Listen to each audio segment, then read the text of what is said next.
महाराज जी राधे राधे। राधे राधे। मैं बिहार का रहने वाला हूँ। हाँ। और कलकत्ता से आया हूँ आपके दर्शन के लिए। अच्छा। टीवी पर रोज़ आपकी कथा 12 महीना सुनते हैं जी। और मैं भी एक छोटा मोटा कथावाचक हूँ। अच्छा। तो आपसे हमारी जिज्ञासा ये है कि राजा परीक्षित अपनी माँ के गर्भ में थे। हाँ। तो भगवान अश्वत्थामा के ब्रह्मास्त्र थे उसकी रक्षा किए। ठीक है। लेकिन वहीं उनका भांजा अभिमन्यु को भगवान क्यों नहीं बचा सके? परीक्षित की रक्षा तो गर्भ में जाके कर दिए। हाँ। लेकिन अभिमन्यु को नहीं बचा पाए, क्यों? भगवान चाहते तो बचा लेते। हाँ। क्योंकि गुरुजी के पुत्र को भी, मरा हुआ पुत्र को जीवित करके लौटाया है। हाँ। माता देवकी के 6 पुत्रों को जीवित करके लौटाए। हाँ। तो भगवान तो चाहते तो कर लेते। हाँ। पर भगवान ने जान करके नहीं बचाया। अच्छा। क्यों? क्योंकि यदि महाभारत में अभिमन्यु की मृत्यु ना होती तो फिर कौरवों की, पितामह की इत्यादि जितने भी लोग हैं उनकी मृत्यु ना होती। क्योंकि कौरवों की तरफ से अधर्म स्टार्ट वहीं से हुआ। अधर्म से मारा ना अभिमन्यु को कौरवों ने। तो कौरवों ने जब अधर्म से मारा तो वहीं से उनके पाप का घड़ा भरा। और पाप का घड़ा जब तक नहीं भरता तो भगवान अंत कैसे करते? तो किसी ना किसी उन कौरवों के नाश के लिए अभिमन्यु को अपना बलिदान देना पड़ा। क्योंकि कई बार आपने देखा होगा, बड़ी मछली को फंसाने के लिए मछली का ही दाना डाला जाता है। हाँ। कांटे में मछली को ही ना डाला जाता है, तब बड़ी मछली उस छोटी मछली को खाने आती है और फंस जाती है। तो अभिमन्यु वो छोटी मछली बन गए, जिस छोटी मछली के चक्कर में सारे बड़ी बड़ी मछलियां फंस गईं और सबने उस चक्कर में अधर्म किया। अभिमन्यु को मारने के लिए सारी हदें पार कर दी कौरवों ने। भगवान ने कहा अच्छा मार लो, तुम हमारे एक को मारोगे ना, हम तुम्हारा सर्वनाश कर देंगे, तुमने अधर्म किया है ना। यदि अभिमन्यु ना मरते तो फिर ये बताओ फिर दुर्योधन कैसे मरता? दुर्योधन की जांघों पे बाण प्रहार किया गदा का, तो दुर्योधन की जांघों पे गदा नियम, गदा युद्ध का नियम था कि आप जांघों पे नहीं मार सकते। नहीं। बलराम जी ने इसका विरोध किया था। तो भगवान ने बलराम जी को यही तो समझाया था कि इस दुर्योधन ने निहत्थे अभिमन्यु को मारा, तो जब इसने अधर्म किया तो इसके लिए भी अधर्म होगा। अधर्मी को अधर्म से मारना, हर बार अभिमन्यु का उदाहरण दिया गया। तो भगवान ने खुद चाहा कि अभिमन्यु की इतनी ही आयु थी, और सच बताएं अभिमन्यु इतने के लिए ही आए थे। अच्छा। इस लीला के लिए ही आए थे। इसलिए भगवान ने कहा कि बहन, यदि मैं तुम्हारे बच्चे को बचाता हूँ तो आने वाले युगों की बहनें कहेंगी कि अपने भांजे को बचाया, क्या कन्हैया हम तुम्हारी बहन नहीं हैं, हमें नहीं बचाओगे? इसलिए भगवान इस प्रकृति के नियम को भी तो नहीं बदलना चाहते थे। ये मृत्यु लोक है। फिर एक अभिमन्यु को बचाते तो फिर सारी बहनें बोलती कि हमारे बच्चे को भी बचाओ। तो भगवान फिर प्रकृति के नियम से, जो मृत्यु लोक बना है उस नियम से भगवान कैसे समझौता करते? इसलिए मृत्यु लोक में सबको मरना है, तो इसलिए भगवान ने नहीं बचाया कि देखो भाई, कल आप ना रोना कि जब आपके परिवार में कोई जाए, देखो भगवान बोले कि मेरा भी भांजा गया, इस मृत्यु लोक में आए हैं तो मरना पड़ेगा। इसलिए इस मृत्यु लोक की मृत्यु को सार्थक भी तो बनाना था। भगवान ही अपने बनाए नियम बदलते तो फिर लोग आरोप लगाते ना कि वाह, अपने भांजे के लिए तो आपने तोड़ दिया नियम, तब ये मरा है तो इसके लिए भी आप तोड़ो। इसलिए भगवान ने कहा कि जो कर सकते थे, गुरु जी का बेटा जिंदा करके दिखाया कि देखो मैं मनुष्य नहीं भगवान हूँ। माँ के वचन को काट नहीं सकते थे, इसलिए उनके 6 पुत्रों को जीवित किया। लेकिन जितना कर सकते थे उतना किया, बाकी अभिमन्यु की इतनी ही आयु थी। बहुत बहुत धन्यवाद। दूसरा प्रश्न ये है कि जब अश्वत्थामा द्रौपदी के 5 पुत्रों की हत्या कर दिया जी, और अर्जुन अश्वत्थामा को पकड़ के ले गए द्रौपदी के पास। हाँ। बोले कि ये तुम्हारे 5 पुत्रों का हत्यारा है, इसकी क्या सजा होना चाहिए, तुम अपने मुंह से सुनाओ। जी। तो द्रौपदी बोली कि इन्हें छोड़ दो। हाँ। भगवान खुद बोलते हैं ब्रह्म बंधुर न हंतव्य आतताई बधारहन। बिल्कुल। ब्राह्मण अवध्य होते हैं। बिल्कुल। तो अश्वत्थामा के लिए अवध्य बोले, द्रोणाचार्य के लिए अवध्य क्यों नहीं बोले?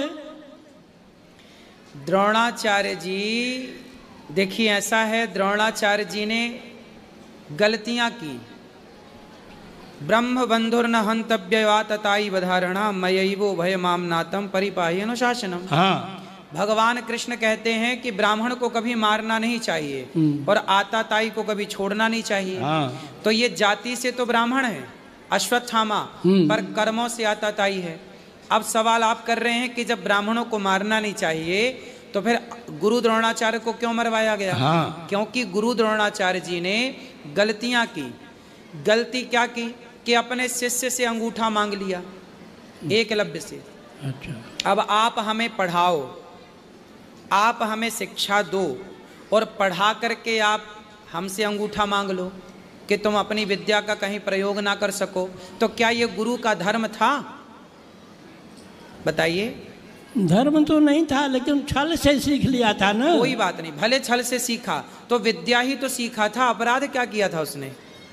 विद्या सीखना क्या अपराध था? ने उनकी प्रतिज्ञा थी ब्राह्मण के सिवा किसी अन्य को हम नहीं पढ़ाएंगे। क्यों ऐसी प्रतिज्ञा ली? ये प्रतिज्ञा भी गलत थी। क्यों नहीं पढ़ाएंगे? शिक्षा पर सबका अधिकार है, तो क्यों नहीं पढ़ाएंगे? क्या निषाद राज को नहीं पढ़ाया वशिष्ठ जी ने? क्या परशुराम जी ने कर्ण को नहीं पढ़ाया? फिर क्यों आप ऐसी प्रतिज्ञा उल्टी सीधी लेंगे?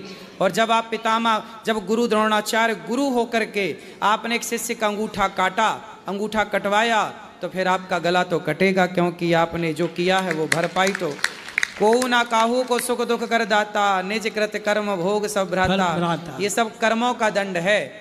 गुरु द्रोणाचार्य ने जो कर्म किए, भरी सभा में द्रौपदी की जब साड़ी उतर रही थी तो वहां गुरु द्रोणाचार्य भी तो बैठे थे। क्यों नहीं सिर काट दिया दुशासन का? क्यों नहीं तलवार उठाई? आप तो विद्वान भी थे, आप तो योग्य भी थे, आपके बाणों का तो कोई मुकाबला भी नहीं कर सकता था, तो क्यों नहीं आप गुरु थे तो क्यों नहीं अपनी चेली का तुमने रक्षा किया? भाई तुम्हारे शिष्य की बहू तो थी, तो गुरु तो पिता होता है, तो वो द्रौपदी इस रिश्ते से बहू लगी ना, पुत्र की पत्नी, पुत्र वधू लगी ना। तो पुत्र वधू की लाज लुट रही है और वो बुला भी रही है कि गुरु द्रोणाचार्य बचाओ, आप क्यों नहीं बचा रहे हैं? क्या वो धर्म था? तो अधर्म किया था, तो अधर्मी को अधर्म से मारना ही धर्म है। यही कृष्ण की नीति है। वाह, धन्यवाद। समझ में अच्छा, आ गई? तीसरा एक ठो और है छोटा सा। हाँ हाँ।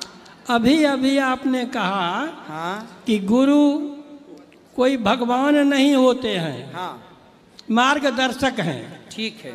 लेकिन श्लोक बनाने वाले श्लोक बनाए हैं कि गुरुर ब्रह्मा गुरुर विष्णु गुरुर्देवो महेश्वर गुरु साक्षात पर ब्रह्म तस्मै श्री गुरुवे नमः। हाँ, साक्षात पर ब्रह्म क्यों बोला?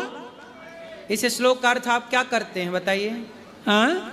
इस श्लोक का अर्थ आप कैसे करते हैं? हम ये करते हैं, अर्थ गुरु हमारे ब्रह्मा विष्णु शंकर के सदृश हैं और परब्रह्म के समान हैं।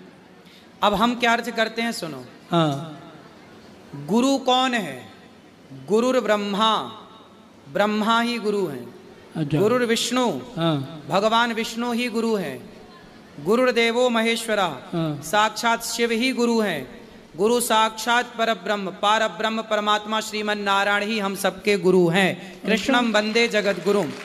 अब बात ये आई कि गुरु गुरु गोविंद दोऊ खड़े काके लागू पाए, बलिहारी गुरु आपने गोविंद दियो बताए। हाँ। ऐसा है कि एक बार क्या हुआ, गुरु और शिष्य दोनों खड़े थे, तभी गुरु जी के पास भगवान आए। तो अब भगवान भी आ गए और गुरु जी भी आ गए और चेला आया। अब चेला ने देखा भगवान जी भी खड़े और गुरु जी भी खड़े, चेला कंफ्यूज हो गया। चेला को लगा प्रणाम किसे करूं? तब गुरु जी ने कहा, तब भगवान ने कहा, गोविंद दियो बताए। भगवान ने कहा कि बेटा पहले गुरु जी को प्रणाम कर, क्योंकि इनके द्वारा तू मुझ तक पहुंचा है।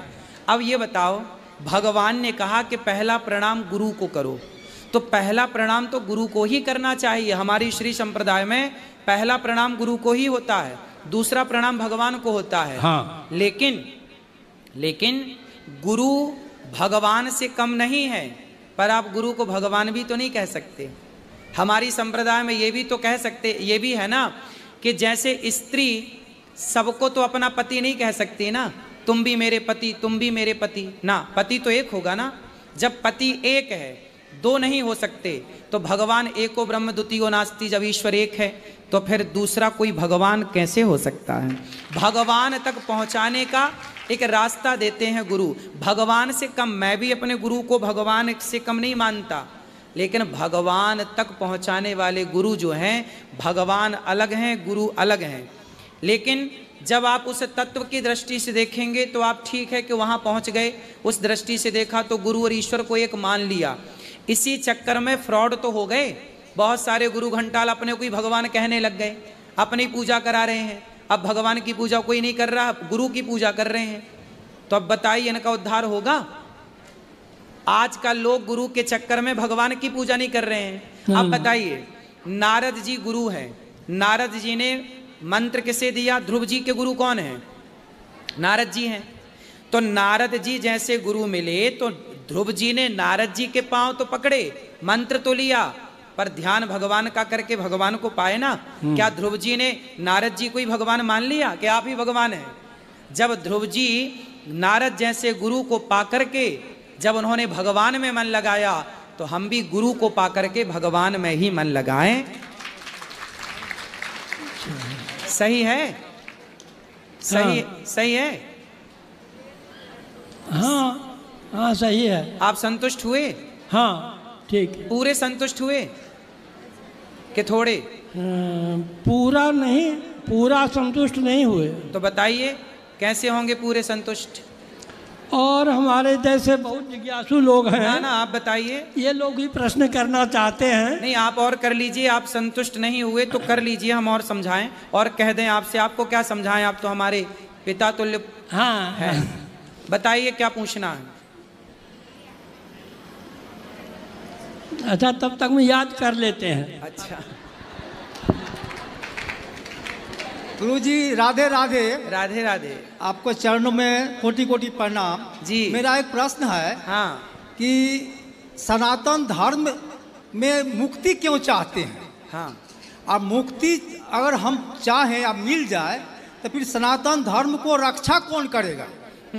और गृहस्थ ही ना रहे तो भगवान अवतार कहाँ लेंगे? सही है। और संतों का बाजार ये चलेगा कैसे? गृहस्थ ही तो संत चलते हैं। अच्छा। गुरु महाराज के यहाँ हम आते हैं तभी तो हम एक साथ होते हैं, एक साथ हम कैसे जुटेंगे? तो हिंदुओं का रक्षा कैसे होगा? ये राष्ट्र की रक्षा कैसे होगा? देश की रक्षा कैसे होगा? इन अताइयों को कौन मारेगा? अगर योगी जी ना रहे, ना आवे, मोदी जी ना आवे, तो चाइना ठंडा होगा, पाकिस्तान ठंडा होगा, मुस्लिम राष्ट्र ठंडा होगा। मुस्लिमों का वध कौन करेगा? सही ये राक्षसों को कैसे मारा जाएगा?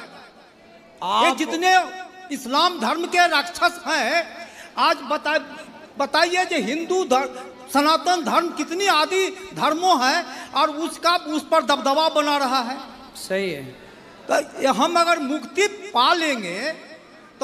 पा लेंगे तो हिंदुओं का रक्षा, राष्ट्र की रक्षा, सनातन धर्मों की रक्षा, ऐसा है ना, संतों की रक्षा कौन करेगा? मुक्ति पाने के पहले इनको ही मुक्त करते चलेंगे ना, तो हो जाएगी रक्षा। कैसे चलेंगे हम अगर इनको ही मुक्त करेंगे पहले?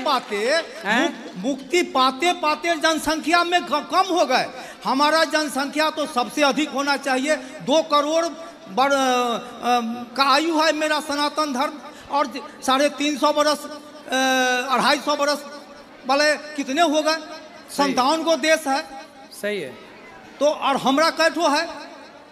हम तो कहते हैं आप सभी बुजुर्गों को अब तलवार उठा के शिवाजी बन जाना चाहिए। बिल्कुल तलवार उठाना चाहिए। हम क्षत्रिय हैं, राजपूत हैं, सोमवंशी हैं। हाँ, हम अर्जुन के वंशज हैं। हाँ, तो आप लोगों को शुरुआत करनी चाहिए। सुनो, वंशज हैं। जब आप बड़े बूढ़े आगे बढ़ेंगे तो हम बच्चे दौड़ेंगे बस। हाँ, इसलिए तलवार उठाना चाहिए। सही है। और मुक्ति नहीं पाना चाहिए। सही है। हमरा मत है तो जो चलो मुक्ति फिर ना कोई पाए, मुक्ति कैंसिल, मुक्ति को कैंसिल कीजिए। ठीक है। और आप शिक्षा दीजिए जो कभी कोई मुक्ति ना चाहे। और क्या चाहे? जन्म ले, सनातन धर्म में जन्म ले, और हिंदू का धर्म ले, भारत में धर्म ले, जन्म ले, और सनातन धर्म की रक्षा करे, राष्ट्र की रक्षा करे। देखिए, मैं बात करता हूं मुक्ति की, ना तो मैं मरने के बाद की मुक्ति की बात नहीं करता। मैं बात करता हूं जीते जी मुक्ति। हम जीते जी मुक्त हों, हम संसार में रहते हुए भी संसार के विषयों में लिप्त ना हो, ये जीते जी मुक्ति है। उसका अर्थ हम लोग अलग सोच रहा है। हाँ, वो मुक्ति का मतलब भगवान में विलीन हो जाना। हाँ, वो प्रभु श्री कृष्ण में विलीन हो जाना, वो भी एक अलग मुक्ति, वो भी मुक्ति की परिभाषा है। पर मुक्ति की शुरुआत यहाँ से हो कि हम जीते जी सबसे मन हटाएं और अपने राष्ट्र के लिए लड़ें। हाँ। भगवान कृष्ण ने भी अर्जुन को यही कहा, ए अर्जुन उठा अपना गांडीव और इनको मार देना ही तेरा धर्म है, मार। हाँ। और एक और प्रश्न है। हाँ। कि राम को तो पहचान नहीं पाए, वो कैसे उनको हम भगवान माने? कौन नहीं पहचान पाया? वो परशुराम। परशुराम जी नहीं पहचान पाए? कहाँ, तो तलवार क्यों उठाए? ऐसा है ना, परशुराम जी ने पहचान सब लिया, समाज पहचान पाए, इसके लिए लीला थी। अब माता सती कह रही हैं कि ये भगवान होते तो खुद के पत्नी को ढूंढ ना लेते कि रावण ले गया है। अब माता सती शंकर जी की पत्नी को हो गया भ्रम कि ये भगवान नहीं हो सकते। शंकर जी ने कहा ये भगवान राम हैं। बोले भगवान होते तो काहे कह रहे हैं हे खग मृग हे मधुकर श्रेणी तुम देखी सीता मृग नैनी, ये भगवान नहीं है। माता सती परीक्षा लेने चली गई राम जी की और परीक्षा में फेल होके आ गई। यदि माता सती को भ्रम ना होता तो आज तक संसार के प्रत्येक व्यक्ति को भ्रम होता। इसलिए माता सती को भ्रम हो गया कि इनके भ्रम को दूर कर दिया जाएगा तो आने वाली पीढ़ी किसी को भ्रम नहीं होगा कि राम मनुष्य है कि भगवान है। इसलिए परशुराम जी को भ्रम हो गया, इसलिए हो गया, लीला थी वो, ताकि समाज पहचान जाए कि ये राम मनुष्य नहीं है, भगवान है। भगवान। यदि परशुराम जी को संदेह ना होता तो लोग कहते वाह आप कैसे कह रहे हैं कि राम भगवान है। फिर आप प्रमाण मांगते कि राम भगवान है, तो क्या प्रमाण होता? अभी ये प्रमाण है कि परशुराम जी को भगवान ने अपनी भगवत्ता दिखाकर सिद्ध कर दिया कि देखो मैं भगवान हूं। तो वो लीला प्रकट करनी थी ना। और नाक काटा गया था। हाँ, ये लक्ष्मण के द्वारा या शूर्पणखा को, तो नाक ढक करके चलती है। आज क्या बुर्का लगाती है, वही उसी का वंशज है क्या? ऐसा कहते हैं कुछ लोग, लेकिन शूर्पणखा देखो, शूर्पणखा भी थी तो हिंदू। हाँ थी तो हाँ हिंदू थी, हिंदू थी। ब्राह्मण की बहन है, रावण हाँ, ब्राह्मण हिंदू है। ही थे। और हिंदू सारी जिंदगी सारे जन्म सनातनी ही रहेगा, वो कभी वो नहीं हो सकता जो आप कह रहे हैं। वही शूर्पणखा अगले जन्म में कुब्जा बन करके आई। अच्छा। और कुब्जा बन करके आई और कृष्ण को पाया। अच्छा, शूर्पणखा की गलती ज्यादा नहीं थी, वो राम को प्यार करती थी। और राम को प्यार करना गलत है क्या? नहीं। तो शूर्पणखा बस उद्देश्य तो गलत था। क्या उद्देश्य? मीराबाई भी तो पति के भाव से भजती थी, क्या गलत था? जाकी रही भावना जैसी प्रभु मूरत देखी इतने तैसी।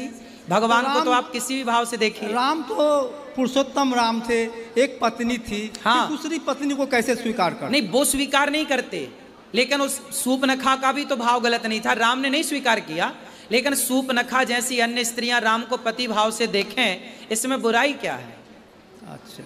तो शूर्पणखा बाद में, इसलिए तो भगवान ने कुब्जा बना के उसे स्वीकार किया कि तुम्हारी इच्छा थी मुझे पति रूप में पाने की, तो भगवान ने फिर बाद में दर्शन दिया उसको, उसके मनोरथ को पूरा किया भगवान ने कुब्जा को। तो वो कुब्जा ही पिछले जन्म की शूर्पणखा है। अच्छा। सनातनी है ना हाँ, शूर्पणखा भी, इसलिए वो सनातनी ही रहेगी। ठीक।